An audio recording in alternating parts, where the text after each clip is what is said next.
Hello, everyone, and welcome back to another episode of Acupuncture is My Life.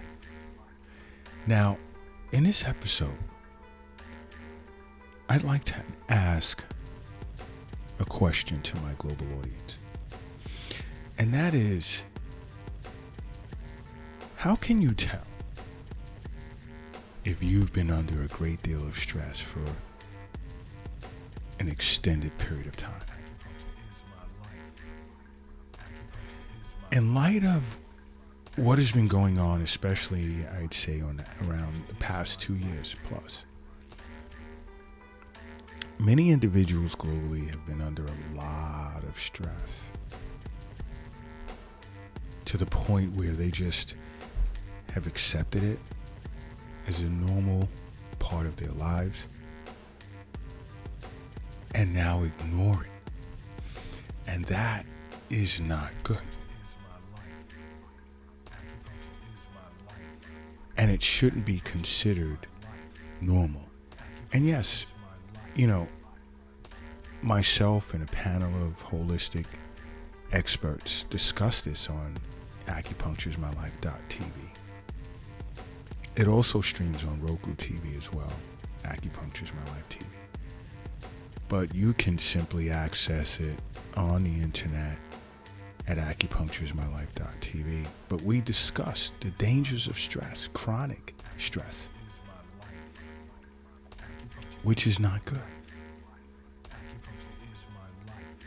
Stress is not something you should accept, because stress can serve as a major cause of many, or I should say, chronic health conditions. And this can include, let's say, diabetes, obesity, heart disease, high blood pressure, and on.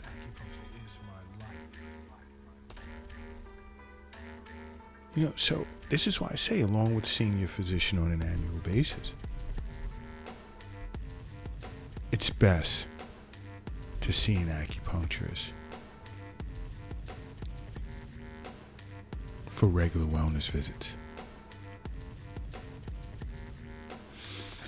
As I discuss on acupunctureismylife.tv, stress short term is actually good for us. But it follows the cliche, too much of anything is usually bad. It's usually not good. For instance, I'll say, a good night's sleep, of course, it's great for you. But sleeping too long every night is not. Drinking water, it's great for you. Drinking too much water is not. Now, we encounter different types of stress or causes of stress every day, but it's meant to be dealt with short term, overcome, and just used as a motivator to get past certain circumstances.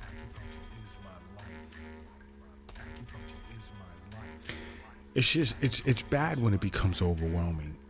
It's prolonged, because then, again, it can not only negatively impact your physical health, but then your mental health as well.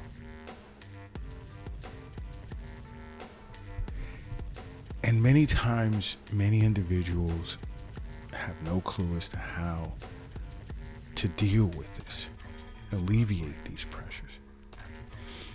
See an acupuncturist.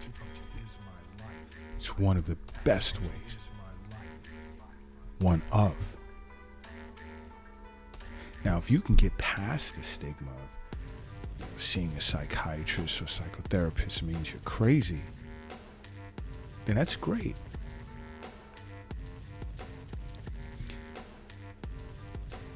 But many individuals globally cannot get past that, unfortunately.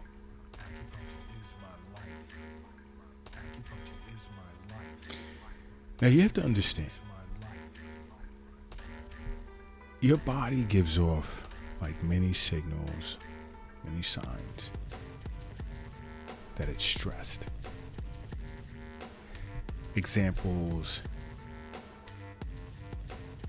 chronic tiredness, just being tired all the time,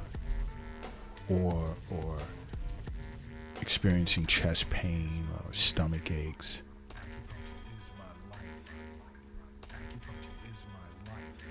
Or even if you notice that, like when you have projects or things to do, you're procrastinating a lot, or you notice you're neglecting responsibilities.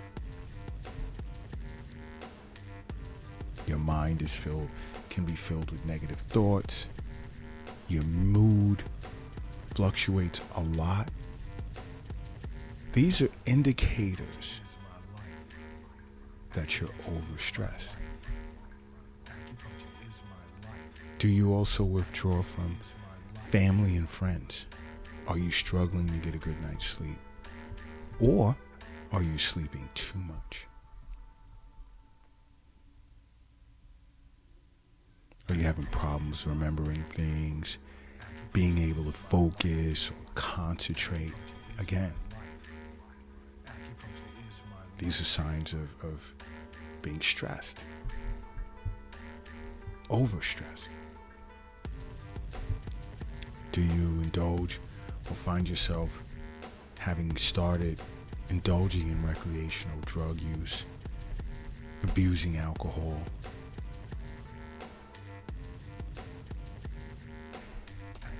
These are flags, just alarms going off saying see an acupuncturist, especially when you see yourself indulging or engaging in recreational drug use, prescription drugs, abusing prescription drugs, or alcohol, because there are special protocols for that an acupuncturist can implement to help you with this issue. This is why you have so many acupuncturists working at rehab centers, drug rehab centers. That protocol is called a NADA protocol.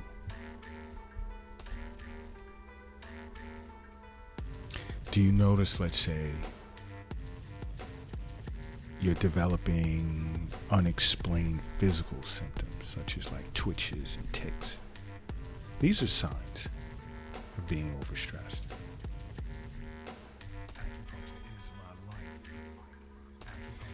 And if you notice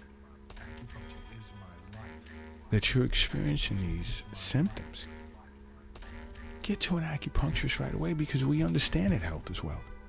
We understand the wealth is not in an app on your phone or in the stock market. It's not in a bank or in a safe. It's not in your pocket. It's not in your purse. It's not under the mattress or in a shoebox in a closet. It's not in a mutual fund. It's not under the doghouse in the backyard either. We understand that the wealth is in you. And I'm sure many of you listening to this podcast or listen to Acupuncture's My Life podcasts understand that as well.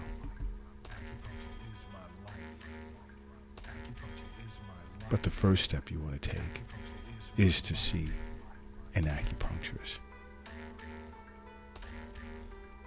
And then along with acupuncture, there are,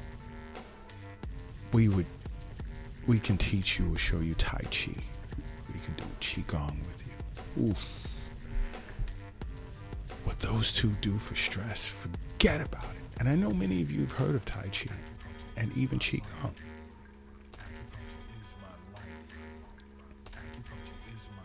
Along with that, there are needle protocols. There's certain types of therapies we can implement to reduce stress from levels where it's destroying you physically, mentally, as well as even spiritually. And I know many of you are raising your eyebrows like, wow, really? Yeah, sit with an acupuncturist. They'll explain all of this to you. You'll be surprised. And also, recommendations may come out of it, like in a sense of, let's say, advising you to engage in physical exercise. Take simple walks. Eastern nutrition consultation to adjust your diet.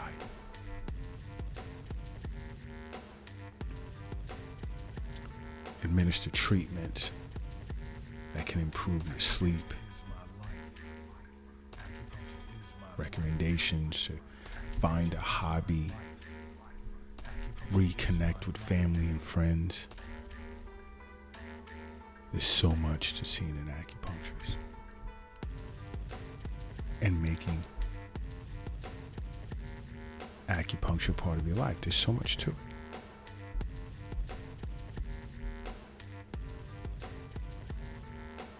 But the best recommendation I could start out making to you is make acupuncture part of your life, okay? Because acupuncture is my life. What's yours?